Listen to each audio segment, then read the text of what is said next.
Good evening, fellow Toastmasters, guests, and all who will be watching this on the replay. I am excited to be a scheduled speaker during the week of Martin Luther King's celebration. So I'd like to open my speech with the story of a time when his legacy reached out like a hand and protected me. It was about midnight. I was coming home from San Francisco, and I was writing a poem, and I wasn't quite done. I was living on Jackson Street near Lake Merritt. And if I had continued taking the train, I would have gotten to the stop and had to walk, and I just wouldn't have had time to finish. So I exited at West Oakland Station, knowing that a 30-minute bus ride would give me plenty of time to write. As I'm standing alone at the bus stop, I was surrounded by a group of young men who had an obvious leader to their intent.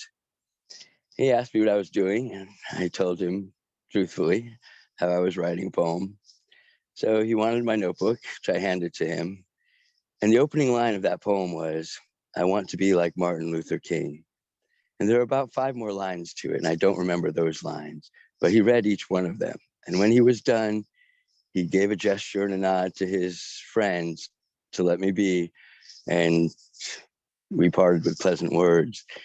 So, directly by the legacy of who he was, all these decades later, his name, his reputation was enough to be a shield around me because I identified with it. He was a mentor of mine. And Toastmasters is teaming with mentors. We all mentor each other. There is not a single one of you in this club that I do not get some wisdom from, that I do not get inspiration from. When you speak of your own influences, your own mentors. You light our lives with the same. When you tell of how your parents encouraged you, or your friends, all of your examples that you put into word become lights to all of us. And so you help us navigate our lives by the wisdom that you share. Now, I'm especially excited to be speaking tonight because we are coming up on our 75th anniversary, 75 years as a continuous club in San Leandro Toastmasters. And by whatever fate of destiny came to be, in my possession now, I have what Jim Pinio, our perpetual custodian of all the legacy of San Leandro Toastmasters, all the documents, all the newspaper clippings, all the photos, all the awards, all the proclamations. He handed that to me, and I've been able to go through it. And before the meeting, I was super excited to find out that we have a resolution from the California State Legislature celebrating, at the time, what was to be our 40th anniversary. And what was really exciting to me is that the person making the proclamation was Senator Bill Lockyer himself. And why I was especially motivated by that is I am a poet to his wife and his children. Diego has attended school in Cal Poly studying astrophysics, and it is not uncommon that I exchange words of inspiration to Nadia and toward Diego and to their twins. And to see that connection, to know that somehow through the universe, the rhythms of life somehow connect. We are lights that shine much longer than our existence. And because of that, you can be in no better place. And there's something about the cosmic energy of who we are and what we want to achieve that comes together. And you find us at Toastmasters. So don't ever underestimate your value as a leader. Don't underestimate your value as a light. And why did I pick Navigational Stars as the title for my speech? Because what is it that guides us through the night? How many of you know how to read the stars and the constellations? Raise your hand. If you were to be stranded somewhere, could you identify the stars? There was a time where I thought it funny that there were names to clusters of stars. I don't see a person standing there with a sword. I just see Orion's belt or something else, or the scorpion or Taurus, or what's all that about?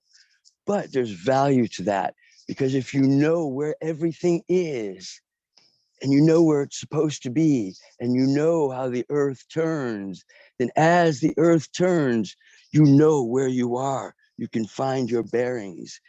And people of good character, people of good soul, People who lead the world by example are those navigational stars. And where do you find them? Through the ranks in just about every person sitting around the table? Toastmasters. And we may not be meeting in person now and only meeting digitally, but the same truth has remained consistent, that there's something about the character of those who choose to be Toastmasters where you are the lights of the world. And as I have sifted through all this wonderful legacy, I have the original charter in my hands. I have the signature right there. See if I can get it up there for you. Not sure if you can see it with the reflection, but the original signature of the man who started Toastmasters International himself. One single man who, from his vision, from his determination, inspired all of us to take up the baton and follow through with that legacy. I also found this from the California State Assembly, a proclamation celebrating our 45th anniversary. And I got excited because I was friends with State Assembly member Rob Bonta, but he's not State Assembly member anymore. He's the Attorney General of the state of California.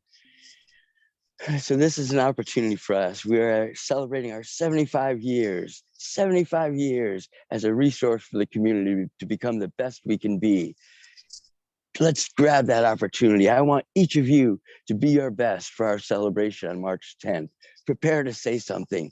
Prepare from within you the best of your mentorship, the best of your wisdom, the best of your knowledge and guidance, and help the world shine so it can get through its darkest times. And with that, I turn it over to our Toastmaster Lamb. Thank you. Thank you, Joseph.